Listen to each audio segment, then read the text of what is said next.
26-year-old Rohitesh Upadhyay looks like any other ordinary boy walking around in a mall.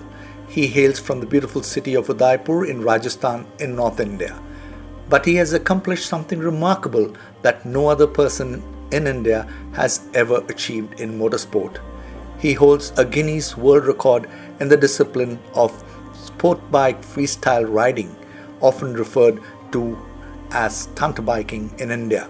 Rohitesh broke the record for no-hands motorcycle wheelie that stood at 89 meters for 17 years.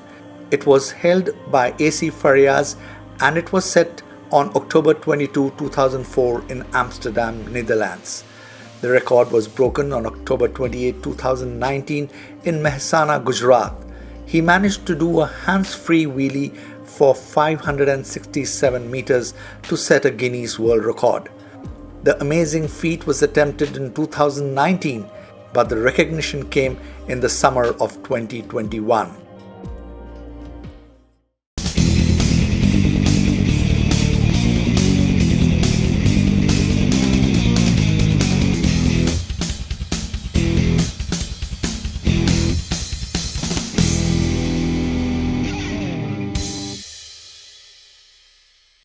In age of 8 and 9, school time में हम लोग normally motorcycles देखते थे छुट्टी के बाद.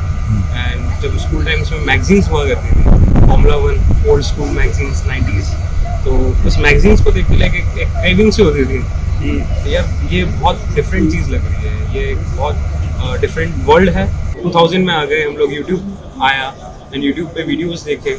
And उसके बाद फिर मैगजीन्स मैंने खरीदी, घर पे होती थी मैगजीन्स, और मोटो जीपी मैगजीन्स, और जितने में इंटरनेशनल एथलीट्स थे उनको देखते थे. एंड उसके बाद शोज़ और यूट्यूब पे जॉर्डन कौन हमारे सीनियर एथलीट्स थे, क्रिस फाइफर, BMW से थे वो, और इन सबको फॉलो करते करते इनके सिस्टम को समझा. पहले 2010-11 की बात है, 2010 और 11 की बात है.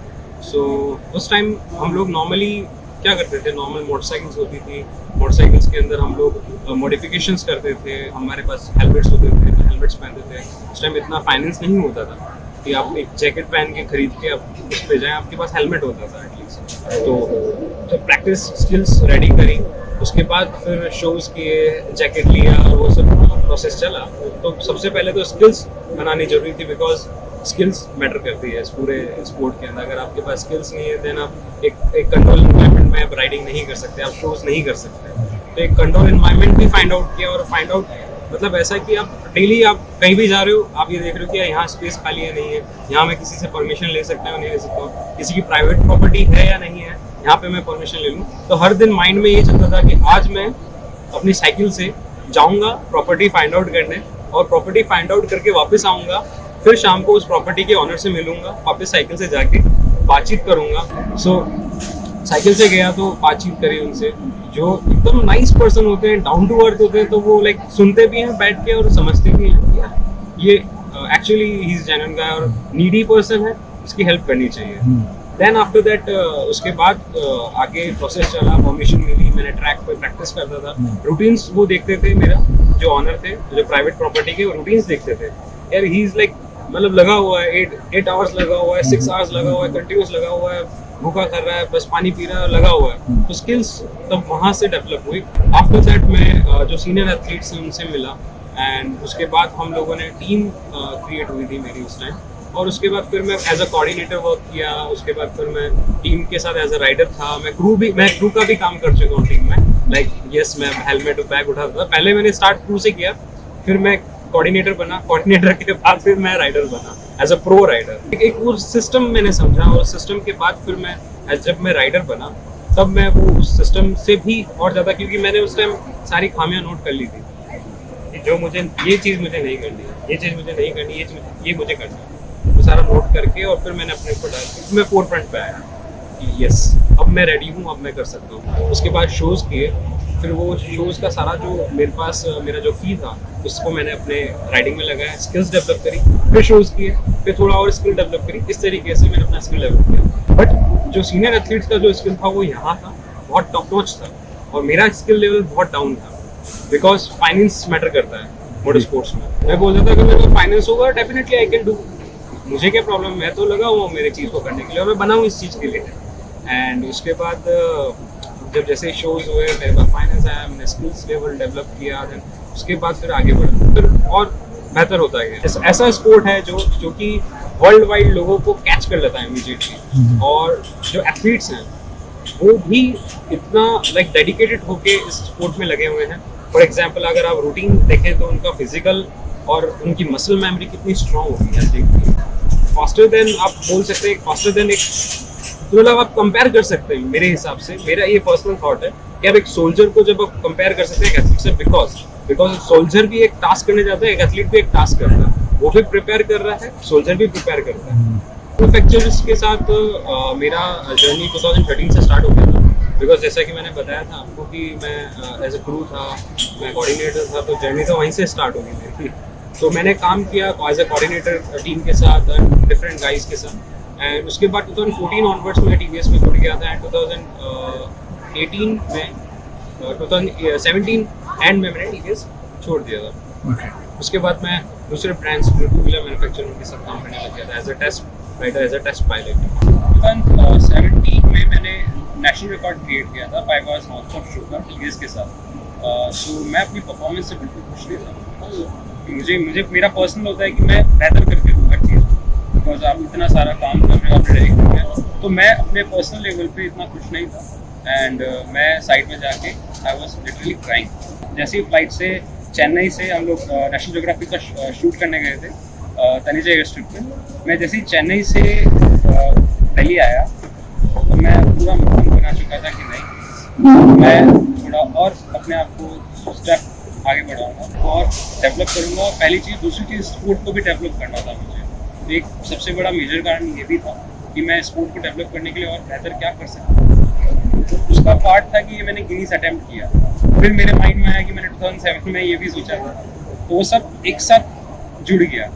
मेरा जो वेट था वो 110 हो चुका था, 110 kg।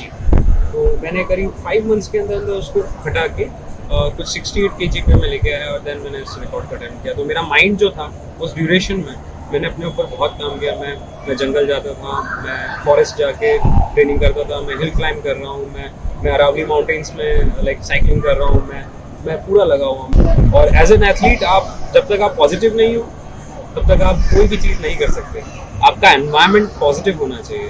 सबसे पहले काम करना है माइंड पे, बॉडी पे। अगर माइंड स्टेबल है तो हम लोग अचीव कर सकते हैं। आफ्टर दैट फिर जब प्रैक्टिस सेशन गया, ये जो ट्रेनिंग थी पहले की वो सब खत्म हुई, प्रैक्टिस सेशन गया, एयर स्ट्रिप पे प्रैक्टिस करी, तो नॉर्मली फर्स्ट अटैम्प्ट में रिकॉर्ड टूट रहा है। फर्स्ट अटैम्प्ट में हर अटैम्प्ट के अंदर मैं रिकॉर्ड तोड़ रहा था। मैंने उसमें वेरिएशंस दिए, प्रैक्टिस सेशंस किए अलग अलग, और वीडियो डॉक्यूमेंट्स क्रिएट किए ब्रांड्स को भेजने के लिए। मैंने फॉरवर्ड किया और ब्रांड्स को वो आए कि मेरा पहला प्रोजेक्ट था इंडिविजुअल, और अगर मैं ब्रांड को बुलाता, इनवाइट करता और वो मेरे साथ ऑन बोर्ड जाते, 1% चांस से कि ये रिकॉर्ड अटेम्प्ट नहीं होता, बाय चांस किसी भी सर्कमस्टेंसेस की वजह से, तो मेरा नाम खराब होता है इंडस्ट्री। और मुझे ऐसा पर्सन चाहिए था जो फ्लेक्सिबल हो, डायनामिक हो हर तरीके से, और जो मुझे फंड कर सके।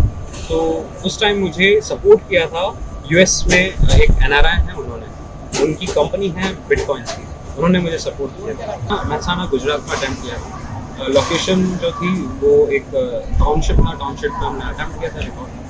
फ्रेंड्स जो हैं वो फ्रेंड्स मैंने गैदर किए थे, क्रूज गैदर किए थे, प्लस मैंने आर्मी के ऑफिशियल्स को गैदर किया था, बिकॉज उन्होंने मुझे हेल्प किया था मेरी ट्रेनिंग के अंदर, बहुत हेल्प किया था मुझे ट्रेनिंग में। सो उनको मैंने इन्वॉल्व किया, मेरे मेंटर का हेल्प था, तो मेंटर थे वहाँ पे, तो उन सबको गैदर करके मेरे जो स्पॉन्सर थे, तो स्पॉन्सर भी आए हुए थे, जो ब्रांड था उनके जो ऑनर हैं वो आए हुए थे स्पेशली इवेंट को देखने के लिए, तो वो वहाँ अवेलेबल थे, वो देखते थे। बहुत ही कम लोग इस गिनीज को अटेम्प्ट कर पाते हैं, राइट। कोई भी आप सिर्फ इस स्पोर्ट की बात नहीं है, आप कोई भी एक रिकॉर्ड लेंगे तो बहुत ही पूरे वर्ल्ड में से बहुत ही गिने चुने, मतलब स्पेसिफिक लोग ही Guinness attempt, world record attempt कर पाते हैं। और जब मैं इस रिकॉर्ड की बात करता हूँ, that is no hands motorcycle wheelie, कि आपको व्हीली पॉपअप करके अपने हाथ छोड़ना है। व्हीली विदाउट हैंड्स मतलब व्हीली उठा के आपको अपने हाथ छोड़ना है। ये बहुत ही डिफिकल्ट ट्रिक है, ये हमारे मतलब sport bike free style riding में ये सबसे डिफिकल्ट ट्रिक में आती है। और लाइक स्टेज फर्स्ट की ये इतनी डिफिकल्ट ट्रिक है कि आप अगर ब्रेक टैप छोड़ेंगे, आप ब्रेक छोड़ेंगे तो आपकी गाड़ी बैकवर्ड आ जाएगी बिकॉज आपने हाथ छोड़ रखा है, तो आपके क्रैश होने के चांसेस 95%। और उसमें भी आपको सस्टेन करना है, लंबा चलाना है, उसको लंबा लेके जाना है। तो अपने आप में ये रिकॉर्ड तो ऑलमोस्ट बहुत ही ज़्यादा डिफिकल्ट था। प्लस जिनका रिकॉर्ड बनाया है मैंने ये रिकॉर्ड तोड़ा था AC फरियाज, जो कि जिन्होंने ये जो पूरा स्पोर्ट है वो बनाया है, डेवलप किया है। जो ये स्पोर्ट है ये डेवलप नहीं था 90s या 70s 80s में। तो ये जो स्पोर्ट है बनाने वाले जो पर्सन है, जो लेजेंडरी राइडर है, वो है AC फरियाज फ्रॉम ब्राजील। उनका ये रिकॉर्ड तोड़ा था और ये रिकॉर्ड वर्ल्ड चैंपियनशिप में बनाया था उन्होंने। और ये रिकॉर्ड 2004 में बना था और मैंने 2019 में इसको ब्रेक किया था।